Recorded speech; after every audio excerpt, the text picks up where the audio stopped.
গল্পের নাম পুরনো বাড়ির কান্না।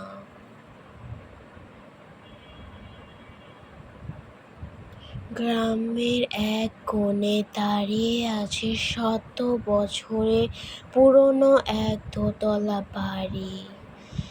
চারপাশে ঘন বটগাছ, আর রাতে সেখানে বাতাস বয়ে গেলে মনে হয় কেউ যেন ফিসফিস করছে। গ্রামের মানুষ বলে ওখানে মহুয়া নামে এক মেয়ের আত্মা ঘুরে বেড়ায়।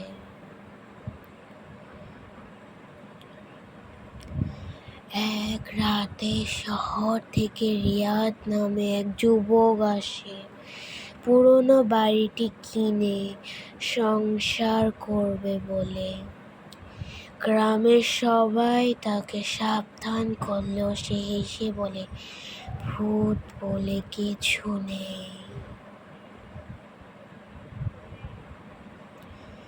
প্রথম রাতেই অদ্ভুত ঘটনা শুরু হয়।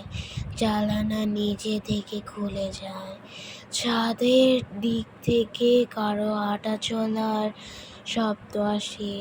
রিয়াদ ভাবে বাতাসের খেলা, কিন্তু মাঝরাতে ঘুম ভেঙে দেখে আয়নার সামনে এক মেয়ের ছায়া দাঁড়িয়ে আছে।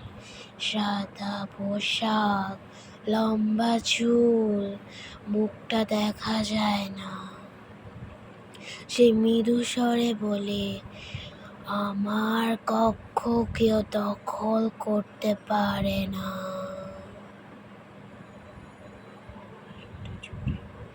রিয়াদ ভয়ে স্তব্ধ হয়ে যায়।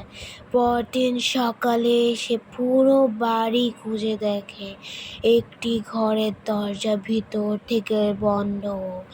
গ্রামের এক বৃদ্ধ এসে জানায়, এই ঘরেই মহুয়াকে হত্যা করা হয়েছিল তার প্রেমিকের হাতে, যেদিন সে পালিয়ে বিয়ে করতে যাচ্ছিল।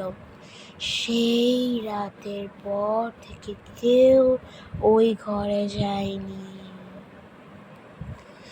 রিয়াদ সাহস করে রাতে আবার সেই ঘরে ঢোকে। দরজার পিছনে পুরনো রক্তের দাগ, আর দেয়ালে লেখা, আমি এখনো অপেক্ষায়। হঠাৎ ঘর অন্ধকার হয়ে যায়, ঠান্ডা বাতাস বয়ে যায় রিয়াদের গলা ছুঁয়ে। চোখ খুলে দেখে মহুয়ার আত্মা ঠিক তার সামনে কাঁদছে, কিন্তু তার চোখ থেকে পানি নয়, রক্ত ঝরছে।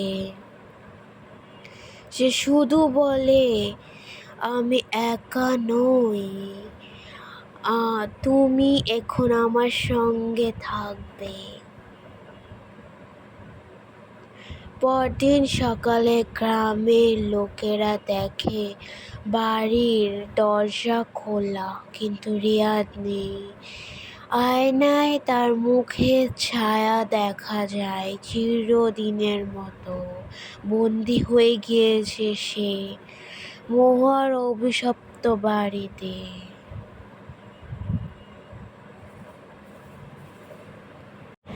আমার গল্পটি শেষ পর্যন্ত শোনার জন্য আপনাদের অসংখ্য ধন্যবাদ। ভালো লেগে থাকলে লাইক, সাবস্ক্রাইব এবং কমেন্ট করে দিন।